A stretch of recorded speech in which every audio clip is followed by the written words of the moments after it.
Hi, I'm Chuck Dorsett for Weaver Leathercraft, and this is the Leather Element. If you've got a good question for us or a good idea for a leather element, drop it in the comment box below.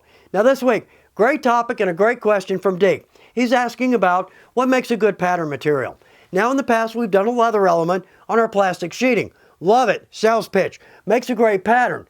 But it makes a great pattern mostly for cutting.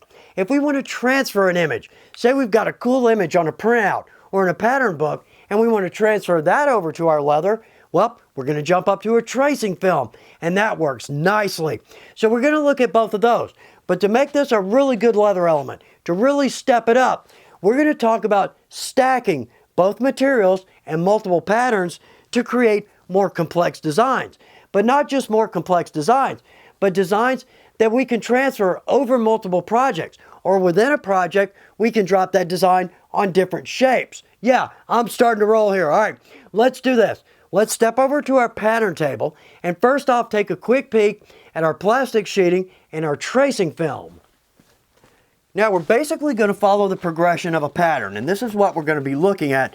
This is just two opposing panels, got a left and a right, with this cool little crosshatch design. Well, on the surface, that looks like it can be pretty difficult. It's not. You'll see exactly why. All right, let's start here.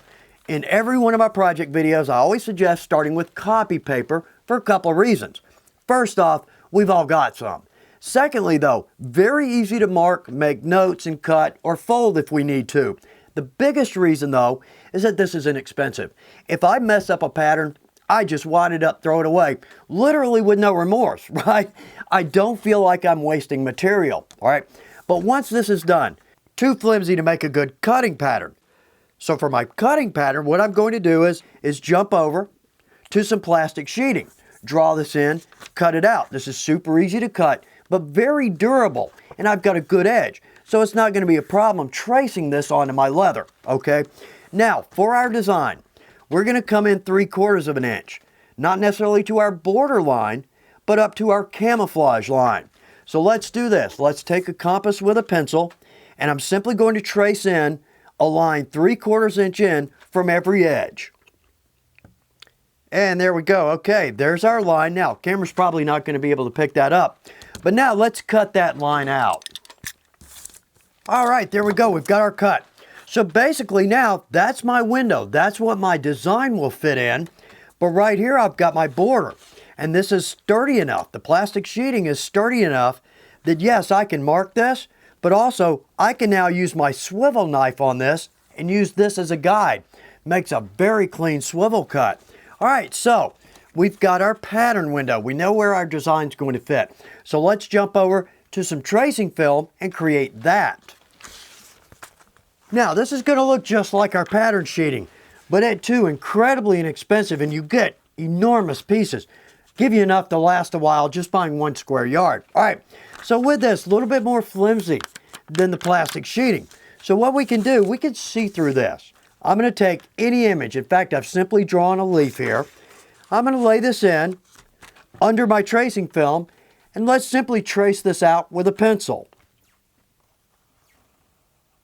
All right, there we go. Very cool. All right, so that's ready to transfer over to the leather. So I've got a piece of leather here, a little bit wet, not enough to stamp or tool, but simply wet enough to scribe. So let's drop our leaf in, trace it again. All right, look at that. We are ready to go. How easy is it to transfer literally any image from a printed piece over to our leather with our tracing film? All right, here's an added benefit, and I run into this all the time with the left and the right, and we'll look at that in just a second. But say I've only got a left image here. My leaf is pointing left. What I can do is flip my pattern sheeting. In fact, let's square that up so we can get a good look at that. I can flip this. I can draw on either side. So now let's draw in our mirror image. All right, there we are. So now I've got a left and a right.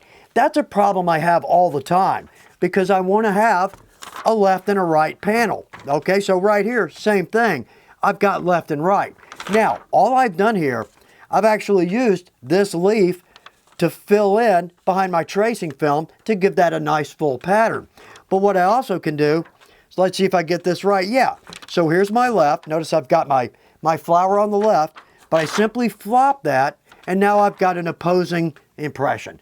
Very cool, super easy to do. All right, now with our tooling, we're going to have to create a pattern for each and every piece. But when we jump over to our crosshatch, that's going to be a different situation. But before we do that, let's look at one more here. We've got a mirror image here. Easy enough to do. So I want a right and a left. I'm simply going to draw in my leaf. I'm going to fold this over on my center line. I can still see that leaf through there. Trace it on my other piece. There we go. We've got an opposing mirror image. We don't have to worry about any measuring or trying to make sure that's just right. We know it is. All right, let's use both materials to create our crosshatch pattern. Now, we're just talking about one pattern here. There are all manner of geometric stamp shapes we can use. This is just something I'm working on right now, all right? But here's part of my problem. I'm gonna have to use this design on multiple windows, multiple shapes, in fact, 16. So what I can do is just make a basic grid on my tracing film. Now, I've determined that between my rosette stamp, 1.5 of my vine stamp, and a rosette stamp, that's exactly 1 1/4 inch. So what I've got here is a grid 1 1/4 inch wide. But this is going to fit every window I need. All right here, perfect example, and we'll use this. So I've drawn in our scribed line, that's our window, and right here I've got our actual impression. So what I can do is lay this in on my grid work. Super easy to get this straight or lined up right. So therefore, let's look at this. There we are, all right? Little bit of a distance, maybe 1/2 inch from each edge to a cross point. And right here, about maybe 3/4 to a cross point, okay? Let's punch these cross points in with our awl. Now, one quick point. We're gonna drop in a spot inside of every one of these. But if we make all of those marks, it's gonna be super confusing. We've got a fix for that. So let's just mark our cross lines right now. All right, so now our pattern is marked, and I'll draw these in with black so I can see them. Camera, again, probably not gonna pick these up. Now let's drop this over onto our panel. There we are. Now I'm gonna punch this a lot harder than I need to. I simply need a guide, but I want this to be seen on the camera. So let's drop our panel in to our scribed line, and now let's drop in our marking. Okay, so now we've got all of our cross points. Relatively easy to see. Now let's take our straight edge, and I'm going to connect the points. And my last line. Okay, so now we've got our crosshatch pattern. Easy enough for me to follow. I can drop in my rosette stamps and then fill in between with my vine stamp. So it's super easy to do, but this will cover all manner of shapes and sizes without having to measure out each and every piece. All right, moving forward, we got one more step because we're going to drop a spot in between or centered in each one of these squares. So let's take a piece, go back to our plastic sheeting.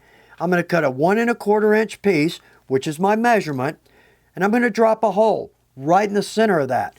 So now, once this is stamped, no longer confusing, I can come back in, simply line up my corners.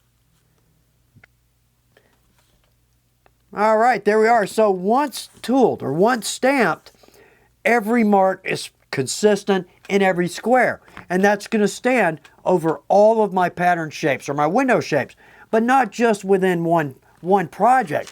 I can now use this to put this pattern on just about any project where I see fit, where it's going to look good to me. All right, hope that wasn't confusing. Really tried to keep all that straight. But all told, this is just a great way to make multiple shapes without having to measure each and every pattern. And if you're anything like me, making the same tedious measurements again and again and again, well, that can really take a lot of the fun out of a project. So if we can streamline that, absolutely we will. But also, the tracing film, the plastic sheeting, both a big help to us in our shop, both very affordable, very easy to work with. As always, I hope this is good information for you, and on this project, we'll keep an eye on this as I move through it. Thanks again for taking time to watch The Leather Element. Good luck with your projects.